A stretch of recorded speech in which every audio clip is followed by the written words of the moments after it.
Alright, welcome to the video. So today we're going to be talking about replacing your top cover latch or your dust cover latch.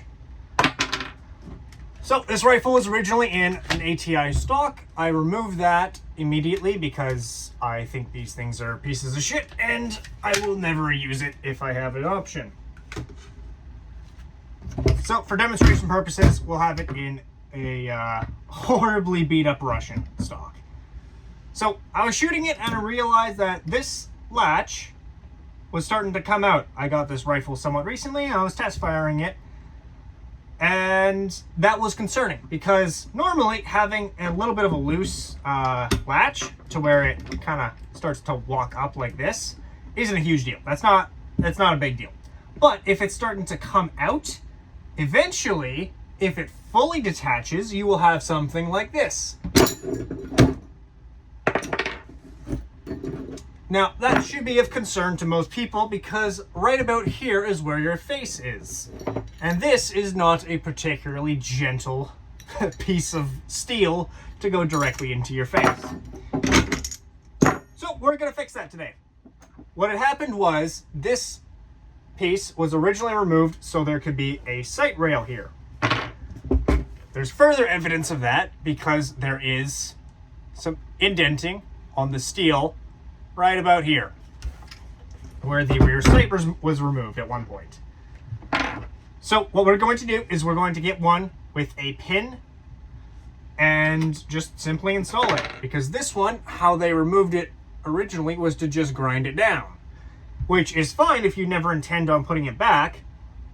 But if you then want to sell this by just sliding that in, it's not actually held in by anything. So, seller probably didn't know or didn't care. We are going to fix that today. Now, one thing I will mention is not all of these rifles are strictly cross-compatible. As you can see, this one is reversed.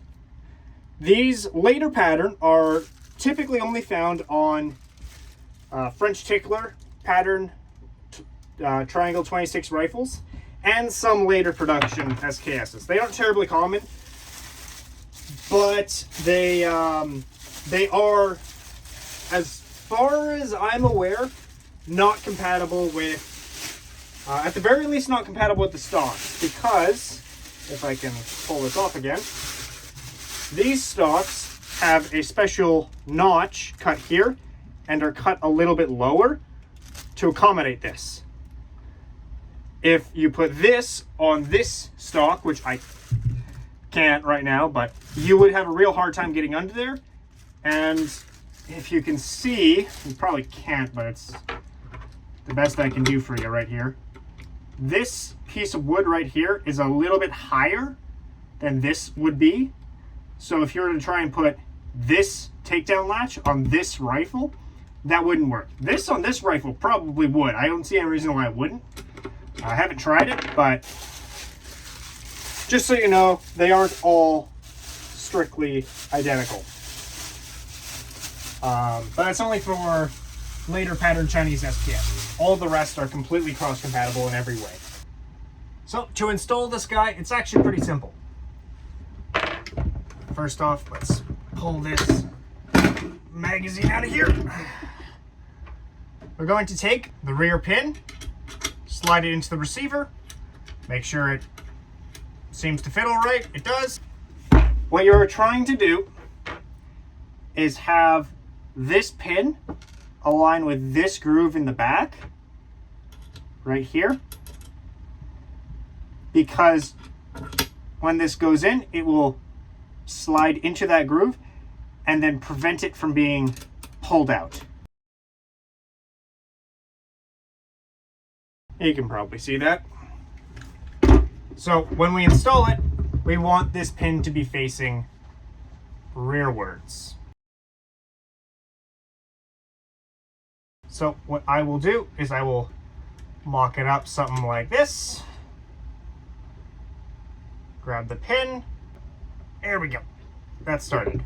Then I will take something like Knipex. I don't have Knipex in here, and I could be bothered to go out and get some because this is not the prettiest rifle in the world and just slowly force them in. So right about here, you'll test fit it. This one's not going, so it needs some work. You will know it is properly inserted when that hole disappears. It should be pretty well flush. So we know we have a little bit more to go here. There we go. So as you can see, flush with the back there. And that fits like a glove. Cannot be removed. And you are good to go. Let's reassemble the rifle.